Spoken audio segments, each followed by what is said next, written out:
Hi guys, you all are welcome on this channel. अभी हमने आपके एसएससी के आपके वैदिक सिविलाइजेशन के पार्ट 1 की बात की थी, जहाँ पे आपको वैदिक सिविलाइजेशन और उसके जो कुछ फैक्ट हैं उसके बारे में मैंने आपको बताया था। Now this is the second part of वैदिक सिविलाइजेशन। मैंने ऑलरेडी आपको बताया था कि इस वैदिक सिविलाइजेशन को हम 3 पार्ट में तोड़ के पढ़ेंगे।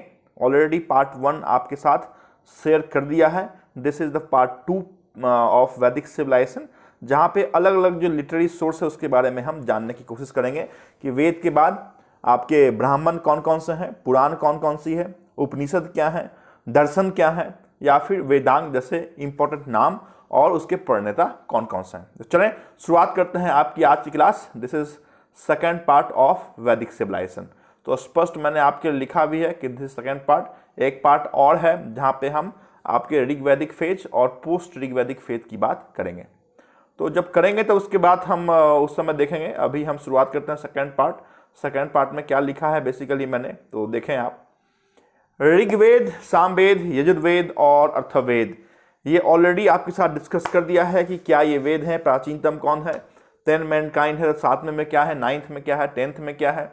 गायन शैली के लिए सामवेद है, अनुष्ठान पूजा पाठ के लिए आपका यजुर्वेद है जो गद और पद दोनों में है, और धर्म कांड अग्नि आपका जो भी अंधविश्वास है जागृत होना वो आपके अथर्ववेद में है। तो जितने भी आपके 4 वेद हैं उन 4 वेद को पूजा करने वाले 4 अलग अलग ब्राह्मण भी होते हैं जो आपके सेकेंड लिटरेरी सोर्स में आपको आते हैं। तो ये 4 वेद के सामने मैंने 4 ब्राह्मणों का नाम लिखा है। यहाँ पे 1-2 स्पेलिंग अगर मिस्टेक होगा तो you can ignore the spelling mistake, है ना, क्योंकि होता है समटाइम्स जब आप 20 पेज 25 पेज टाइप कर रहे हो तो 1-2 तो टाइपिंग मिस्टेक होती है जिसको हमें समझना पड़ेगा।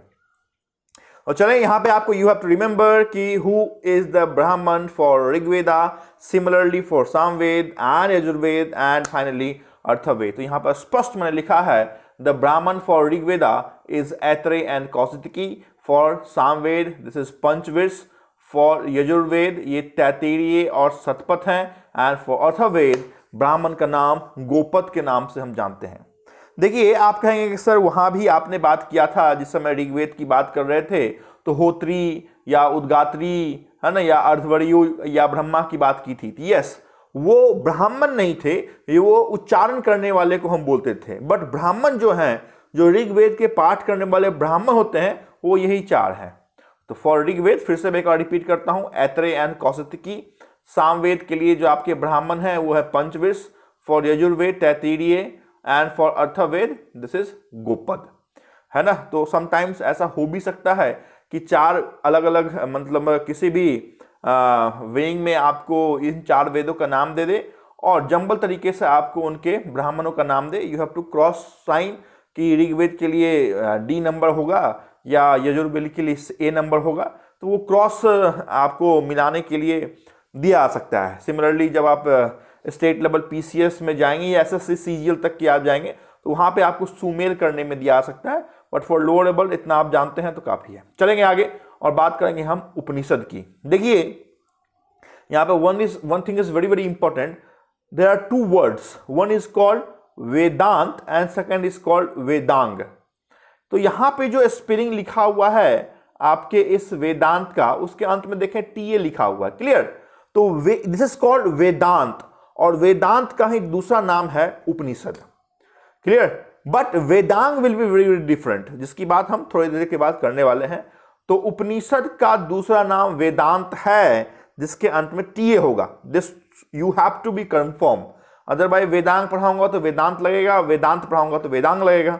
तो यहां पे आप देख लें, स्पष्ट स्पेलिंग आप देख लें कि उपनिषद को ही हम वेदांत कहते हैं, या उपनिषद या वेदांत का नंबर पूछा जाए कि कितने वेदांत या उपनिषद हैं, आंसर विल बी 108। 108 आपके क्या है तो उपनिषद है। इस 108 होता क्या है उपनिषद? तो उपनिषद बेसिकली हम ये वेद का ही पार्ट है ना, जहां पे दार्शनिक बातों का संकलन किया हुआ। बेसिकली शिक्षा देने के मतलब से इनका संकलन किया जाता था। तो 108 उपनिषद हैं, बट 108 की बात आपको संभवतः याद करने की जरूरत नहीं है। आप आउट ऑफ 108 उपनिषद अगर 2 उपनिषद को याद रखते हैं, आई थिंक कि छोटे बड़े एग्जाम्स का काम चल सकता है। पीसीएस के लिए थोड़े से और भी आपको उपनिषद के नाम जानने पड़ेंगे, बट यहां पे मैंने शुरुआत में 2 उपनिषद का नाम लिखा है। वन इज कॉल्ड छंदोग्य उपनिषद। ये जो छंदोग्य उपनिषद है ये 108 उपनिषदों में सबसे पुराना है। जैसा आपने वेदों में सबसे पुराना वेद ऋग्वेद देखा, वैसे ही उपनिषदों 108 उपनिषदों में सबसे जो पुराना प्राचीनतम उपनिषद है वो है आपका छंदोग्य। और वो उपनिषद जिस उपनिषद में सत्यमेव जयते, सत्य की हमेशा विजय होती है, जैसी इंपॉर्टेंट बातें लिखी हुई है। The name of the Upanishad is very very very important, that is Mundaka Upanishad. तो कठ उपनिषद भी आपके लिए इंपॉर्टेंट है, बट मुंडको की बात यहां पे जाने कि मुंडको उपनिषद में सत्यमेव जयते की बात है और छंदोग्य उपनिषद सबसे प्राचीनतम है। उपनिषद में फिलोसॉफिकल बातों का संकलन किया गया है and there are 108 Upanishad and the other name of Upanishad is Vedanta. चलेंगे हम उपनिषद से आगे और दर्शन और जो आपके महाकाव्य हैं, जो होली बुक्स हैं, उसकी बात कर लें। तो महाकाव्य तो बहुत सारे हैं, बट यहां पे हम 2 ही महाकाव्य की बात करेंगे। One is called Mahabharata and second is called Ramayana. तो आपके लिए तो ये भी इंपॉर्टेंट है कि आखिर महाभारत को लिखा किसने, रामायण को लिखा किसने। तो चलिए देखते हैं, महाभारत की बात हम यहाँ पे कर रहे हैं। महाभारत आपका क्या है, तो होली बुक है। किसने लिखा महाभारत को, तो writer is Ved Vyas. This Mahabharata is the longest epic of the world. सबसे लंबा लिखा जाने वाला ग्रंथ है Mahabharata, longest epic of the world.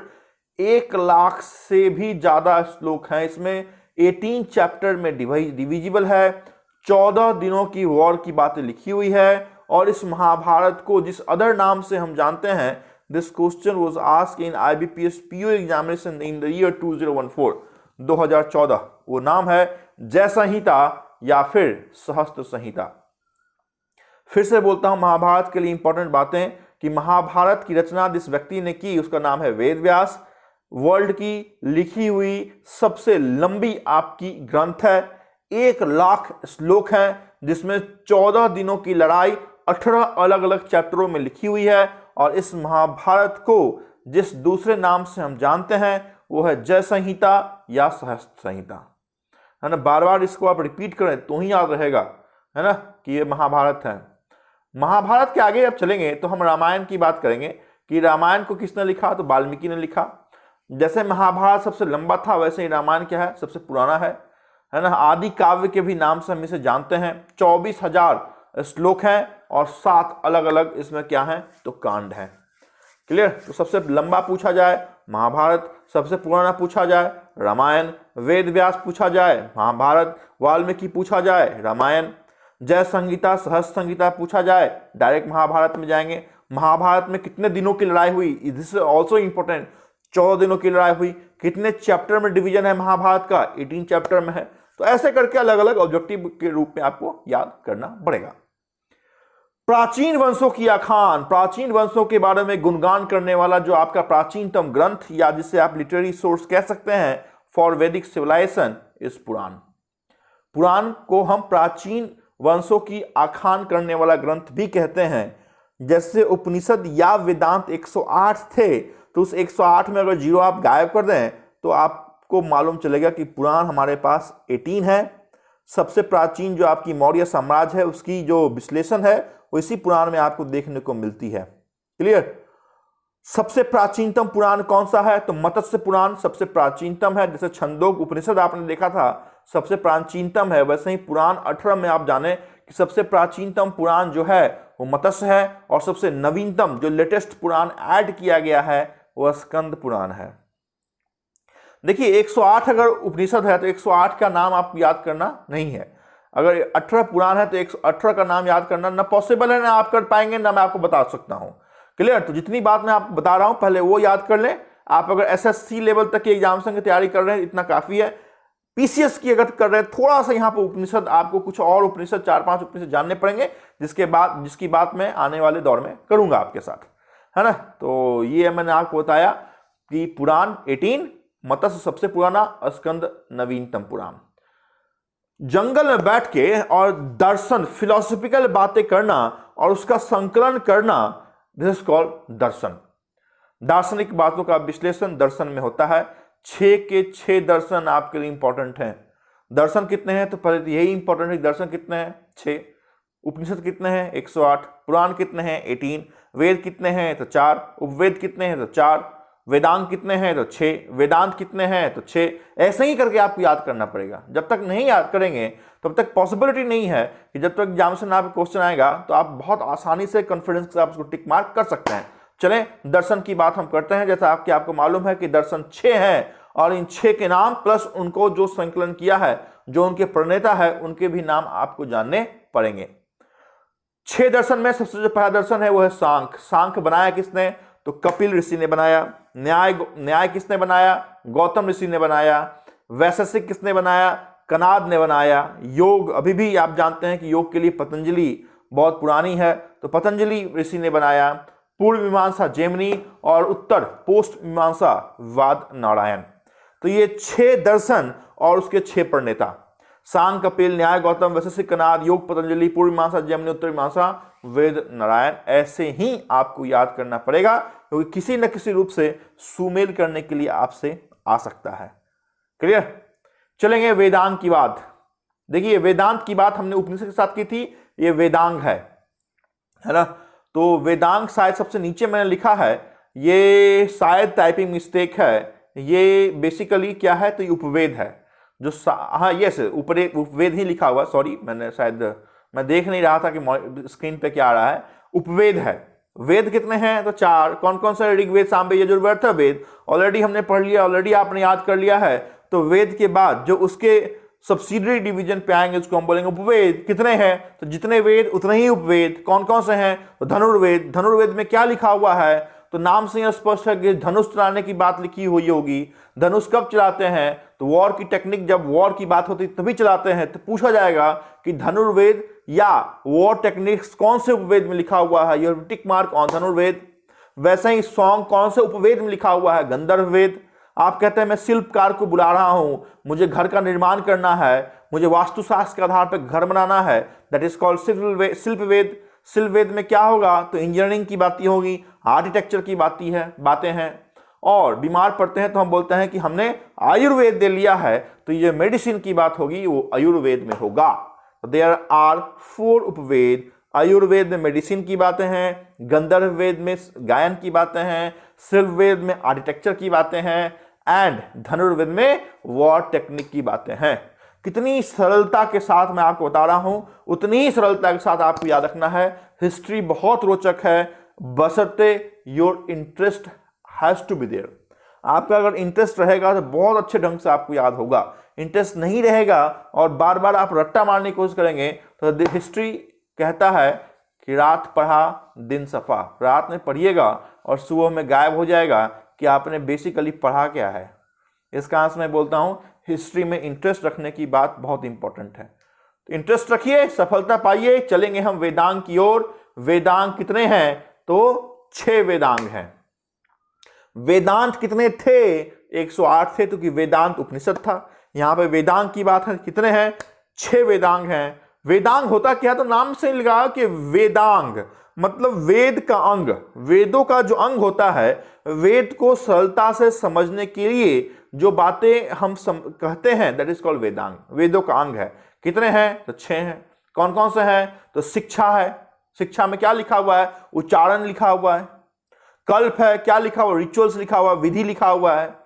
व्याकरण है, क्या लिखा हुआ ग्रामर लिखा हुआ। सबसे प्राचीनतम व्याकरण की बुक आपकी पाणिनि की अष्टाध्यायी थी। संभवतः मैं बुक के क्रोनोलॉजी में आऊंगा तो बताऊंगा ही पाणिनि कौन, पतंजलि कौन है ना, मैक्स मुलर कौन है ना, महाभाष्य कौन। तो अलग अलग बहुत सारे बुक्स हैं, वो भी आपको जानना पड़ेगा। तो शिक्षा में उच्चारण है, फोनेटिक्स है। कल्प में विधि की बातें हैं, कानून की बातें हैं। व्याकरण में आपके क्या है तो ग्रामर है, व्याकरण की बातें हैं। निरुक्त क्या है तो एंटिमोलॉजी की बातें हैं। छंद क्या है तो छंद मैट्रिक्स की बातें हैं। और ज्योतिष क्या है तो एस्ट्रोलॉजी है ना। तो कितनी आसानी से मैंने आपको बताया है। एक बार फटाफट आप बिल्कुल ध्यान से सुने मैं क्या बोल रहा हूं कि वेद के बाद हमने ब्राह्मण की बात की और बताया कि ब्राह्मण 4 हैं। ऋग्वेद, सामवेद, यजुर्वेद और अथर्ववेद के लिए 4 अलग अलग ब्राह्मण हैं, है ना। ऐत्रेय, कौशिकी, पंचवीर, शतपथ और गोपद, ये 4 ब्राह्मण मतलब बताए। उसके बाद 6 आपको क्या बताया, तो वेदांग बताया, शिक्षा, कल्प, ज्योतिष, न्याय, व्याकरण, निरुक्त। क्लियर। उसके बाद 4 उपवेद बताया, धनुर्वेद, गंधर्ववेद, शिल्पवेद और कौन सा, तो आयुर्वेद। उसके बाद मैंने क्या बताया, तो दर्शन मैंने बताया, सांग, कपिल, न्याय, गौतम, वशिष्ठ, कनाग, योग, पतंजलि, पूर्व मीमांसा, जैमिनी, उत्तर मीमांसा, वेद, नारायण। क्लियर। पुराण हमने बताया कि 18 पुराण है, सबसे पुराना मत्स्य पुराण है और सबसे नया स्कंद पुराण है। क्लियर। उसके बाद मैंने उपनिषद बताया कि उपनिषद को ही हम वेदांत कहते हैं, 108 हैं। सबसे पुराना आपका कौन सा है, छंदोग है, और सबसे नया कौन सा है, तो या सबसे इंपॉर्टेंट कौन सा है, तो मुंडको है, जहां पर सत्यमेव जयते की बात लिखी हुई है। वाल्मीकि ने रामायण की रचना की, ये सबसे ओल्डेस्ट है, इसे हमने आदि काव्य कहा है, 24,000 श्लोक हैं, ये रामायण है ना। 1 लाख से भी ज्यादा श्लोक के साथ महाभारत है, लॉन्गेस्ट है। वेद व्यास है, जय संगीता या सहज संगीता है, 14 दिनों की लड़ाई है, 18 चैप्टर्स हैं, ये क्या है, तो आपका महाभारत है। तो इतनी बात आपके सेकंड पार्ट के लिए इंपॉर्टेंट थी, बार बार आप इसे देखें, रिवीजन करें, बहुत इंपॉर्टेंट है ना। थर्ड पार्ट में हम थोड़ी देर के बाद आपसे मिलेंगे, जहां पे हम ऋग्वेद और आपके पोस्ट ऋग्वेदी को अलग अलग फेज में तोड़ के आपके साथ देखने की कोशिश हम करेंगे। तो इस पार्ट जो सेकंड पार्ट है उसमें इतनी ही बात मैं आपके साथ करूंगा।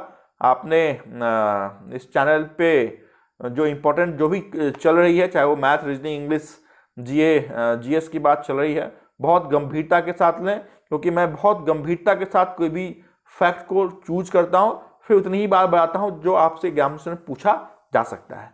तो इस पार्ट में, सेकंड पार्ट में ऑफ वैदिक सिविलाइजेशन में इतनी ही बात। Thank you so much.